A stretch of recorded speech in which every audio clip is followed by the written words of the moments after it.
네, 감사합니다. 이 시간 정말 살아계신 하나님께서 우리 하나님의 영광이 우리 가운데 함께 하시는 그런 시간 되시기를 소망합니다. 지금 우리는 완연한 가을 날씨 속에서 살고 있습니다. 여러분 혹시 가을 구경 좀 해보셨습니까? 그 주위에 이제 지나가다 보면 단풍이 든 것을 볼 수가 있습니다. 지금 설악산과 오대산에 가면 가을 단풍의 절정을 느낄 수 있다고 합니다. 그리고 많은 사람들의 인파로 인해서 지금 도로들이 많이 막혔다라고 합니다. 왜 이렇게 많은 사람들이 가을 단풍을 보러 갈까요? 그리고 가을을 매력적이라고 생각을 할까요? 제가 한번 그 의문에 대해서 생각해 본 적이 있었습니다. 왜 가을에 이렇게 사람들이 단풍을 볼 것인가? 저의 대답은 이랬습니다. 아마도 그 시기가 매우 짧기 때문이 아닐까. 한 해 동안 이파리는 잎을 피우려고 부지런히 노력했지만 떨어지는 것은 한순간이었습니다. 많은 사람들이 그 아쉬움을 보려고, 그리고 그 가을이 주는 메시지를 보려고 가는 것이 아닐까 생각을 해 보았습니다.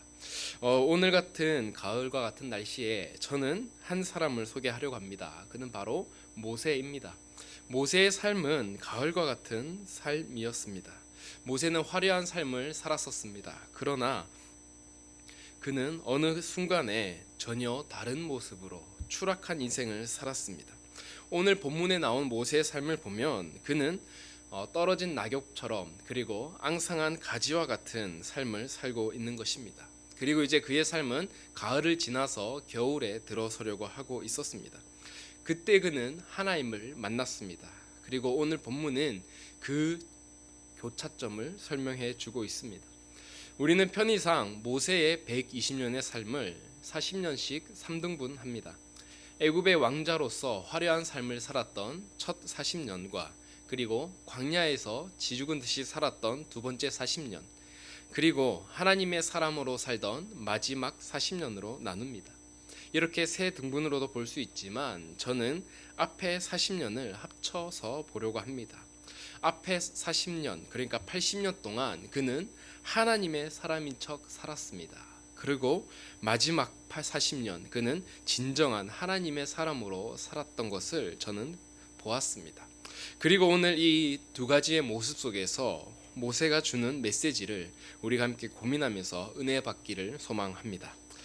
모세의 삶을 보면 매우 굴곡진 삶을 살았습니다. 모세가 하나님 앞에 의문투성이를 가져도 전혀 이상할 게 없는 그런 삶을 모세는 살았습니다. 모세가 태어날 당시에 이스라엘 백성들은 애굽에서 종살이를 하고 있었습니다. 이스라엘 역사의 암흑기라고 할 수가 있습니다. 애굽의 바로는 이스라엘 백성들이 너무나도 이게 번식을 잘하니까 산하 제한 정책을 시행했습니다. 따라서 모세도 태어나자마자 죽어야 할 운명이었습니다. 그러나 모세의 부모는 모세를 버리지 않았고 몰래 키워두었습니다. 그리고 모세가 더 자랐을 때에 더 이상 키울 수 없음을 보고 갈대 상자에 모세를 넣었습니다. 그리고 강 위에 띄웠습니다. 이 갈대 상자가 어디로 갔습니까? 우리가 아는 것처럼 이 갈대 상자는 바다로 가서 버려진 것이 아니라 바로의 공주에 의해 발견이 되었고, 모세는 바로의 공주의 아들로서, 양자로서 자라게 되었습니다. 역사적으로 이 바로의 공주는 하셉수트 공주라고 알려져 있습니다. 하셉투스의 공주의 아버지는 투트모스 1세라는 사람입니다. 이름이 좀 어렵습니다. 여기서 투트모스에서 모스는 구원자라는 뜻을 가지고 있습니다. 이 모스가 나중에 모세가 되었던 것입니다. 어쨌든 이 투트모스 1세에는 4명의 자녀가 있었습니다. 그러나 3명의 자녀가 죽고 마지막으로 이 하셉수트 공주만이 남아 있었습니다. 그는 왕실의 유일한 법적인 상속자였습니다. 그 공주가 바로 모세를 건졌던 그 공주였습니다. 그런데 이 여자이기 때문에 공주는 바로가 되지 못했습니다. 대신에 그는 이복 동생과 결혼을 했었고, 그 이복 동생이 바로가 되었습니다. 그 바로의 이름은 아버지의 이름을 따서 투트모스 2세라고 합니다. 이때가 모세가 20살 되기 이전의 상황으로 사람들은 보고 있습니다. 결혼한 공주는 이제 외동딸을 한 명 낳았습니다. 그런데 그 남편이 일찍 죽었습니다. 바로가 일찍 죽은 거지요. 그리고 그 외동딸은 자신과 마찬가지로 이복 동생과 결혼하여서 바로의 부인이 되었습니다. 그리고 그 바로의 이름은 투트모스 3세였습니다. 그런데 이 외동딸도 얼마 안 되어서 죽고 말았습니다. 여기서 죽은 사람들이 많이 등장합니다. 그래서 제가 간단하게 살아있는 사람을 알려드리겠습니다. 살아있는 사람은 바로 모세를 건진 하셉투스 공주와 그리고 그의 유일한 아들이라고 할 수 있는 모세와 그리고 모세의 동생뻘인 10살인 투트모스 3세 왕이었습니다. 여러분, 상황이 어떻게 되었겠습니까? 지금 이 바로의 가문에서 최고의 권력은 모세의 어머니에게로 몰릴 수밖에 없는 상황이었습니다. 그리고 그의 어머니는 나라를 다스리는 데 두각을 나타내기 시작했습니다. 그때 이집트의 경제적 번영과 수많은 건물들을 지었던 역사적인 기록을 가지고 있습니다. 그 밑에서 모세가 자랐기 때문에 모세는 애굽에서 최고의 교육을 받았고 최고의 대우를 받았음을 우리는 쉽게 생각할 수 있습니다. 그리고 이 모세는 당시에 생각할 수 없는 권력과 그리고 능력을 가지고 있었을 것입니다. 여러분, 한번 상황을 생각해 보시기 바랍니다. 지금 애굽에서 종으로 이스라엘 백성들이 살고 있습니다. 그들은 많은 차별을 받았었고 잔혹한 노동에 시달리고 있었습니다. 그런데 지금 바로의 궁궐에서 이스라엘 자손의 어린이 한 명이 자라나고 있는 것입니다. 그는 이제 애굽의 학문에 두각을 나타냈었고 많은 권력들이 그에게로 집중되고 있었습니다. 이것은 하나님의 섭리였습니다. 이스라엘 백성들을 구원할지도 모르는 하나님의 섭리였습니다. 그리고 이스라엘의 기도에 대한 하나님의 응답이기도 했습니다. 많은 이스라엘 민족들이 이 모세 어린이에게 희망을 걸었고 기도를 했었고 그들의 장래가 달려있다라고 생각을 했습니다. 그리고 어쩌면 이 모세의 손에 의해서 우리가 출애굽할지도 모른다는 기대가 매우 커졌습니다.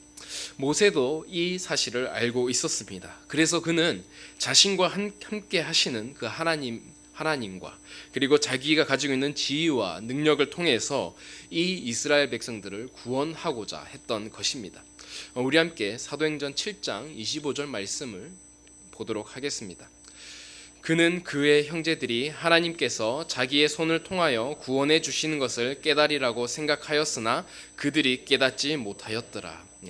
이 말씀은 모세가 젊은 시절에 이스라엘 백성들을 도와주다가 실패했던 경험을 다루고 있는 것입니다. 여기서 우리는 중요한 사실을 하나 알 수 있습니다. 이 모세의 구원 사역은 모세의 독단적인 판단으로 이루어진 것이 아니라는 사실입니다. 모세는 지금 하나님의 손이 자신과 함께 있는 것을 알고 있었습니다. 죽어야 하는 자신이 살았고 또 바로의 공주의 입양이 되었었고 또 많은 권력들이 자기에게 집중되어 있던 것은 분명히 하나님의 살아있는 손이었습니다. 그리고 모세는 그 하나님의 손이 자신을 위해서가 아니라 이스라엘 백성들을 구원하기 위한 손인 줄 알았습니다. 그래서 그는 억압받는 이스라엘 백성들을 구원하기 위해서 애굽인 감독관을 죽였던 것입니다. 여러분, 어떤 결과가 이제 나타나야 되겠습니까? 하나님의 손이 함께 하셨고 모세는 행동을 하였습니다. 그러면 이 사건을 계기로 이스라엘 백성들이 출애굽 운동이 일어나야 되고 아니면 하나님의 손으로 홍해가 갈라져서 출애굽이 이루어져야 합니다. 이것이 하나님의 손이 함께하는 결과여야 합니다. 그러나 성경은 전혀 다른 이야기를 해주고 있습니다. 반전이 등장합니다. 모세의 도전은 실패를 했습니다. 모세는 오히려 감독관을 죽인 죄로 살인자가 되었습니다. 그리고 그는 왕자의 자리가 아니라 자신의 목숨을 유지하기도 어려운 상황에 들어서고 말았습니다. 그가 살 수 있는 방법은 이제 애굽을 떠나서 아무도 찾지 않는 광야로 들어가는 것입니다. 그리고 모세는 그 광야에서 하루하루를 자신을 버리며 살아야만 했습니다. 모세가 생각할 때에 지금 벌어진 일은 납득이 안 되는 일이었습니다. 자신을 향한 하나님의 손길이 분명했고 하나님이 함께 하였는데 자신은 지금 광야에서 도망자로 살아야 했고 이스라엘 백성들은 심한 노동에 더욱 시달려야 했습니다. 모든 것이 실패했고 그리고 모든 것이 엉클어졌습니다. 이는 자신의 실패가 아니라 하나님의 실패로 느껴졌습니다. 어떻게 이런 일이 일어날 수가 있었을까요? 이것은 다시 역사로 돌아가 보면 모세의 어머니 이제 하셉투스 공주가 섭정을 했습니다. 그때 투트모스 3세는 10살짜리 왕이었습니다. 그래서 어머니의 권력이 최고였습니다. 그러나 이 투트모스 3세가 성장을 했습니다. 그리고 그는 하셉투스 공주의 영향력을 지우려고 했습니다. 그리고 그의 노력에서 가장 큰 적은 바로 누구입니까? 이 공주의 유일한 아들이었던 모세였습니다. 그는 모세를 이스라엘 반역의 주동자로 찍었습니다. 낙인을 찍었습니다. 그리고 모세는 자신이 반란 주동자로 낙인을 찍혔고 자신이 살기 위해서 광야로 도망갔던 것입니다. 어떻게 보면 현실적인 관점으로 보면 당연한 결과였습니다. 이렇게 보면 하나님이 가끔씩 현실보다 힘이 없는 것처럼 느껴질 때가 있습니다. 우리가 이제 일주일 특세를 했었습니다. 특세를 했다면 어떻습니까? 우리의 삶에는 에너지가 넘쳐야 되고 활기가 넘쳐야 되고 평안이 넘쳐야 합니다. 여러분 어떠한 일주일을 보내셨습니까? 저는 오후만 되면 굉장히 정신이 몽롱해졌습니다. 그리고 굉장히 비실비실 거렸습니다. 평소에 먹지도 않은 커피도 마셨습니다. 차도 마셨습니다. 그러나 상황은 전혀 나아지지 않았고 저는 갈수록 몽롱해지기만 했습니다. 여러분 어떠셨습니까? 저는 굉장히 힘들었습니다. 기도는 했고 기도는 열심히 했고 그리고 현실이 바뀌기를 소망을 했지만 전혀 다르게 느껴지지 않았습니다. 우리는 그러한 삶이 계속될 때에 우리의 믿음을 후회하기도 합니다. 하나님을 모르고 살아갈 걸, 이걸 괜히 일찍 믿어서 새벽에 일어나서 그리고 딴 데도 가지도 못하고 이거 참 찜찜하고 그래서 아까 단풍 얘기를 했지만 단풍을 보러 가면 벌을 받을 것 같고 이런 생각을 합니다. 우리가 주일 예배에 수많은 시간과 정성을 쏟는데 딱히 삶에 큰 변화가 나타나지 않는 것 같습니다. 지금 모세도 자신이 헛된 소망을 품었던 것을 한탄하면서 후회할지도 모릅니다. 그렇게 모세는 40년을 광야에서 보냈습니다. 자신이 화려한 40년을 보낸 것처럼 초라한 40년을 맞이하였습니다. 그리고 모세의 나이는 80세가 되었습니다. 그리고 80세는 예나 지금이나 적지 않은 나이입니다. 이제 모세는 자신의 삶을 마무리해야 하는 단계에 들어섰습니다. 그리고 모세는 자신의 삶을 끝내려고 하고 있었습니다. 그때에 하나님께서 모세를 찾아와 주셨습니다. 오늘 우리가 읽었던 본문입니다.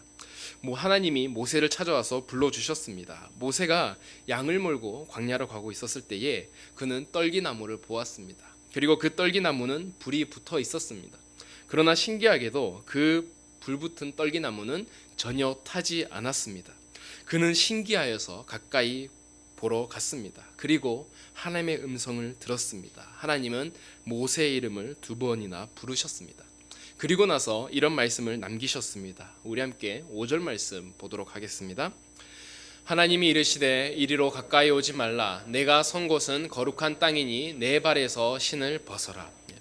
하나님이 하셨던 첫 말씀은 바로 거룩한 땅이니 내 발에서 신을 벗으라라는 말씀이었습니다. 하나님은 모세에게 왜 이런 고통이 왔는지 이유를 설명해 주지도 않으셨고 그리고 위로의 말씀도 전하지 않았습니다. 하나님은 자신이 잠깐 실수했으니 다시 돌아가라 라는 말씀도 하지 않았습니다. 다만 땅에서 신발을 벗으라라고 말했습니다.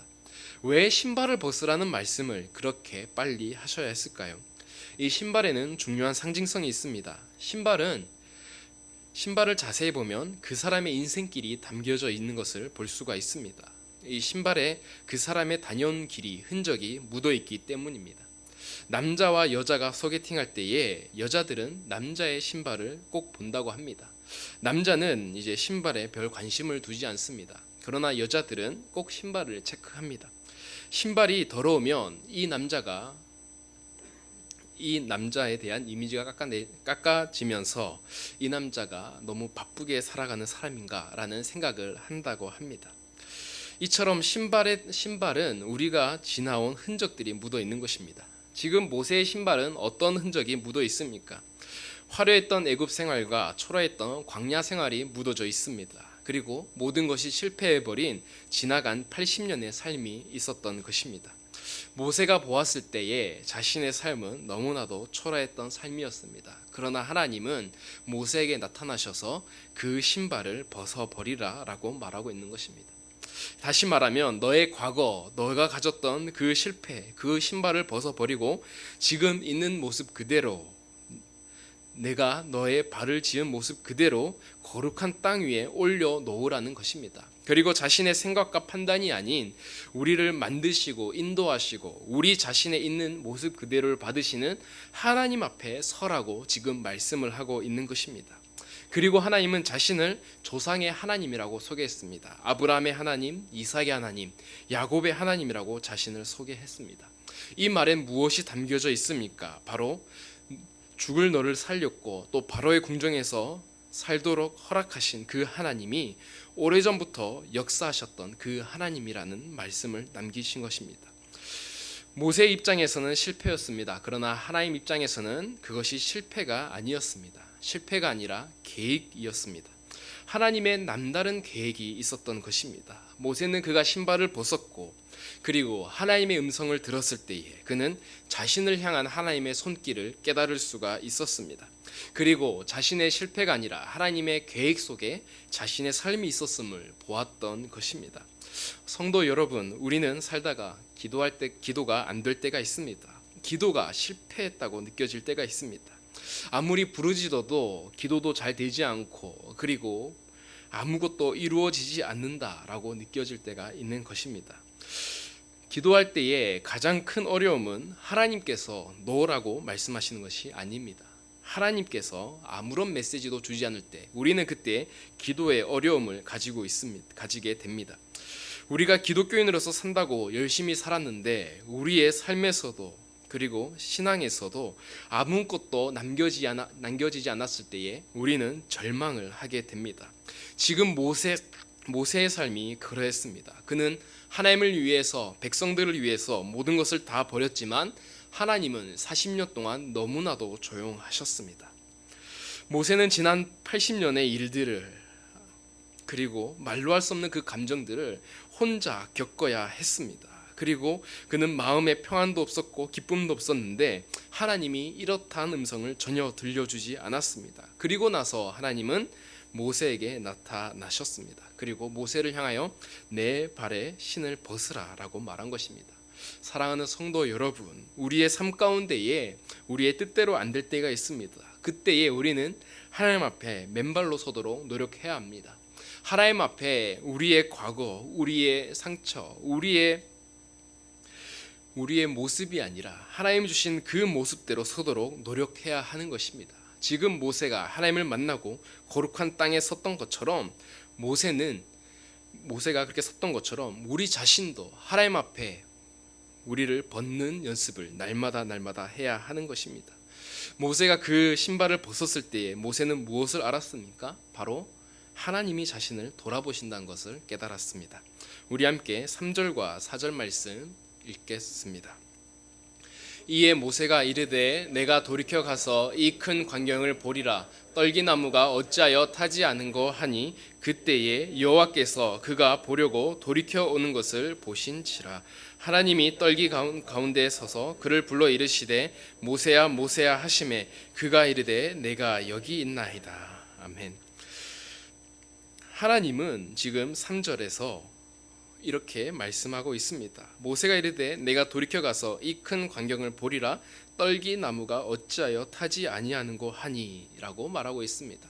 하나님은 일부러 떨기 나무를 모세가 볼 수 있는 자리에 놔두셨습니다. 그리고 모세가 어떤 반응을 가지고 있는지 궁금해 하셨습니다. 그리고 모세가 자신의 길을 돌이켰습니다. 4절에 보면 여호와께서 그가 보려고 돌이켜 오는 것을 보신지라 라고 말하고 있습니다. 하나님은 모세를 보고 계셨던 것입니다. 지금 모세가 혼자 있는 것 같지만 하나님은 여전히 모세와 함께 하셨습니다. 그리고 하나님은 여전히 우리를 살펴보고 계십니다. 우리는 하나님이 죽었다라고 생각할 수도 있지만 하나님이 죽은 것이 아니라 저 멀리서 잠잠히 우리의 길을 인도하고 계신 것을 볼 수가 있습니다. 우리가 보기에 세상에 어떻게 이런 일이 일어날 수 있느냐라고 싶은 때가 있습니다. 그러나 우리가 보기에 그러한 것이지 하나님이 보기엔 그렇지 않습니다. 하나님이 보기에 어찌 이런 일이 일어날 수 있을까 하면 그 일은 절대로 일어나지 않습니다. 왜냐하면 그분은 하나님이시기 때문입니다. 우리는 우리의 관점으로, 우리의 생각으로 하나님을 망각하고 잊어버리는 것입니다. 신대원을 다니던 시절에 기독교 상담학을 배운 적이 있었습니다. 그때에 교수님께서 상담학이 무엇인지 말씀해 주셨는데 그때의 이야기가 잊혀지지 않습니다. 사람들은 위기가 찾아옵니다. 그리고 고민이 이색거리가 생깁니다. 그러면 사람들은 점차 그 고민에 빠져들게 됩니다. 그 위기에 벗어나지 못하게 됩니다. 그래서 자연스럽게 시야가 좁아지는 것입니다. 평소에 100을 보았다면 위기의 순간에는 20이나 10밖에 보지 못하게 되는 것입니다. 그러면서 자연스럽게 하나님도 보지 못하게 됩니다. 하나님이 사라지신 것이 아니라 우리의 시야에서 하나님이 보이지 않는 것입니다. 그러면 무엇을 해야 하나? 교수님은 이렇게 말씀하셨습니다. 상담을 통해서 우리가 그 사람을 바꿀 수는 없다. 우리가 해야 될 것은 그 사람의 인식 속에 사라진 하나님을 다시 발견하도록 도와주는 일이라고 하셨습니다. 모세는 떨기나무 속에서 잊혀진 하나님을 다시 보았습니다. 그리고 그 떨기나무 속에서 자신이 알지 못했던 세계가 있음을 보았습니다. 그리고 하나님의 계획을 보았습니다. 인간이 이 우주에서 볼 수 있는 것은 5%밖에 되지 않습니다. 95%는 실제로는 우리가 볼 수 없는 것들로 채워져 있다는 것입니다. 모세는 하나님을 만나는 그 순간 남겨진 95%를 보았습니다. 그리고 그는 하나님의 뜻에 의해서 다시 한번 붙들릴 수 있게 되었던 것입니다. 사랑하는 성도 여러분, 우리가 그 하나님이 창조하신 그 95%를 보면서 살아가는 저와 여러분이 되기를 소망합니다. 우리의 시야 속에서 하나님이 가려지고 그리고 하나님이 계시지 않는 것처럼 보인다 할지라도 그것은 하나님이 계시지 않는 것이 아니라 하나님께서 잠잠히 우리의 길을 인도하고 있음을 믿으시기를 바랍니다. 모세는 자신의 신발을 벗었을 때에 이것을 깨달았습니다. 그리고 하나님께서는 모세에게 새로운 사명을 주셨습니다. 우리 함께 9절 말씀과 10절 말씀을 읽어 보도록 하겠습니다. 9절 말씀과 10절 말씀 읽겠습니다. 제가 읽겠습니다. 이제 가라. 이스라엘 자손의 부르짖음이 내게 달하고 애굽 사람이 그들을 괴롭히는 학대도 내가 보았으니 이제 내가 너를 바로에게 보내어 너에게 내 백성 이스라엘 자손을 애굽에서 인도하여 내게 하리라.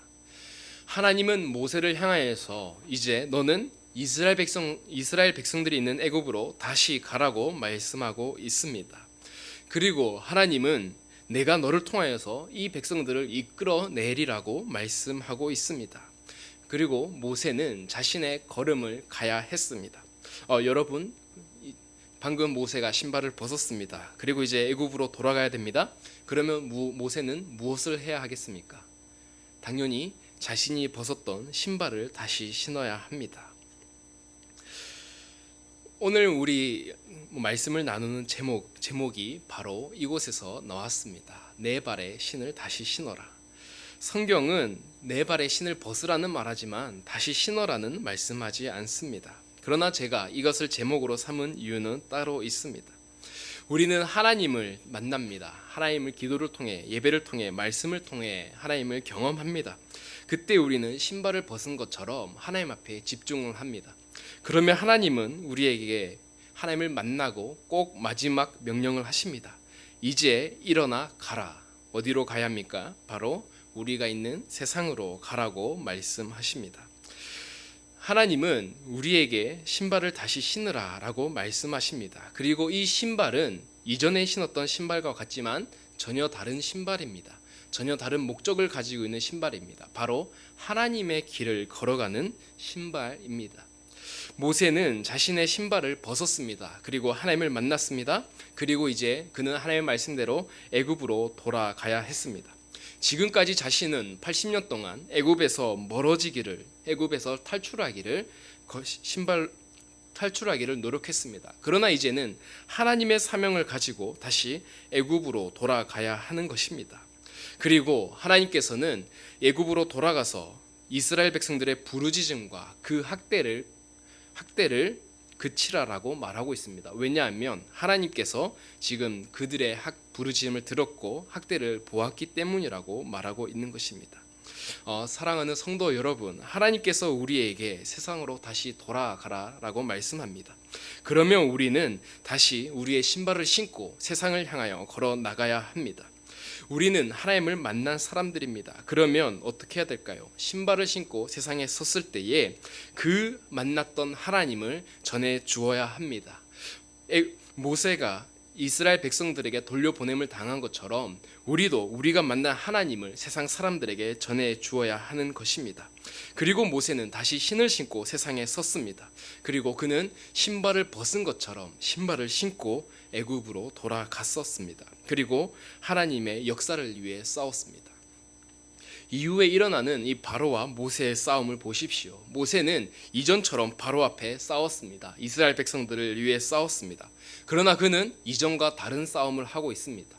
이전에는 자신의 손으로 하나님의 도우심으로 이스라엘 백성들을 구원하고자 했지만 그는 이제 하나님의 대표자가 되어서 하나님을 위해서 싸우고 있는 것입니다. 그리고 그때에 그는 승리할 수가 있었습니다. 우리는 세상에서 승리하려면 오직 하나님을 붙잡아야 합니다. 그리고 우리가 세상에서 하나님의 대표가 되어서 살아야 하는 것입니다. 우리가 승리할 수 있는 방법은 이 한 가지입니다. 성경은 우리의 싸움이 혈과 육을 상대하는 것이 아니라고 말해주고 있습니다. 이 세상의 통치자들과 권세들과 어둠의 세상 주관자들과 하늘에 있는 악한 영들을 싸우고 있는 싸움이라고 말해주고 있습니다. 그러나 우리는 이 영들을 싸우는 것에 집착하는 것이 아니고 우리의 혈과 육을 위해 싸울 때가 많이 있습니다.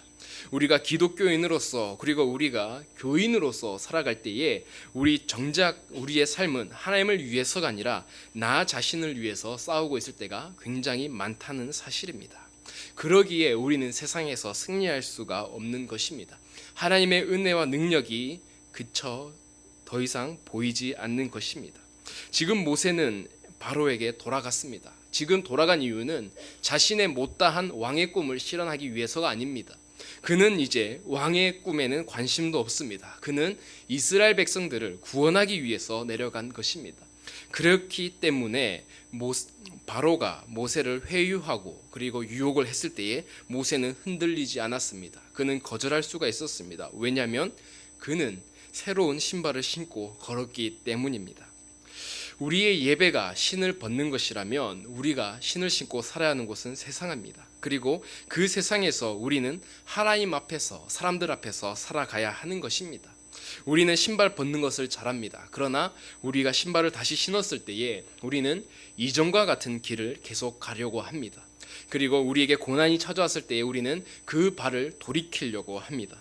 그러나 성경에는 하나님의 부르심에는 후회가 없다라고 말씀하고 있습니다. 우리는 거꾸로 가려고 하지만 그것은 하나님의 실패가 아니라 하나님의 계획임을 믿고 하나님이 주신 길을 걸어가시기를 바랍니다. 알다시피 모세도 여러 번이나 자신의 길을 돌이키려고 했습니다. 그러나 그때마다 하나님께서 나타나셔서 다시 애굽으로 가라고 말씀하셨습니다.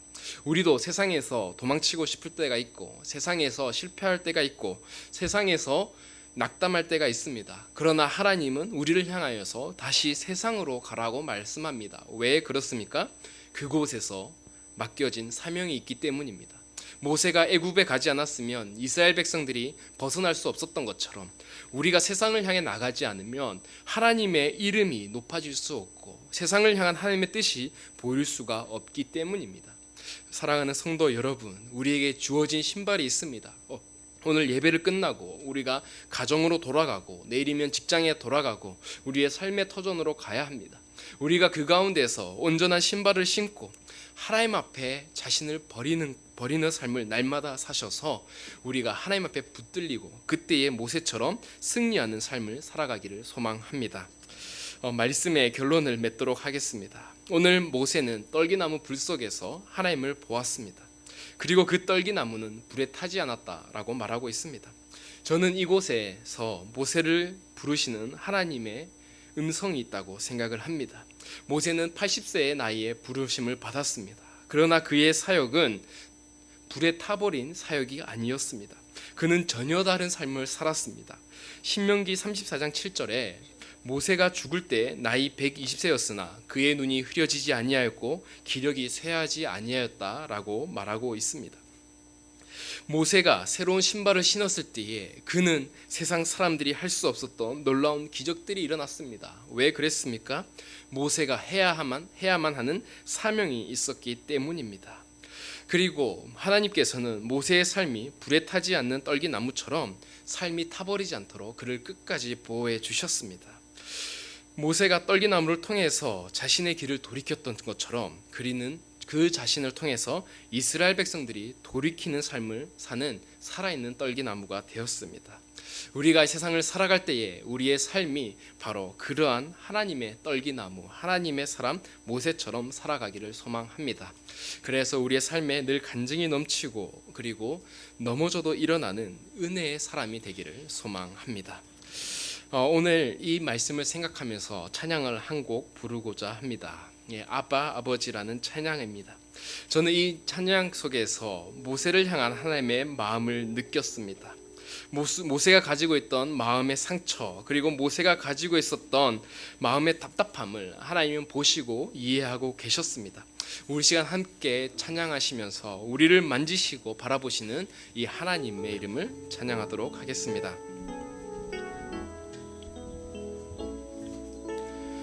아바 아버지 아바 아버지 나를 안으시고 바라보시는 아바 아버지 아바 아버지 아바 아버지 나를 도우시고 힘주시는 아버지 주는 내 마음을 고치시고 주는 내 마음을 고치시고 볼 수 없는 상처 만지시네 나를 아시고 나를 이해하시네 내 영혼 새롭게 세우시네 우리 시간 다시 한번 찬송하겠습니다. 아바 아버지 아바 아버지 나를 안으시고 바라보시는 아바 아버지 아바 아버지 아바 아버지 나를 도우시고 힘주시는 아버지 주는 내 마음을 고치시고 볼 수 없는 상처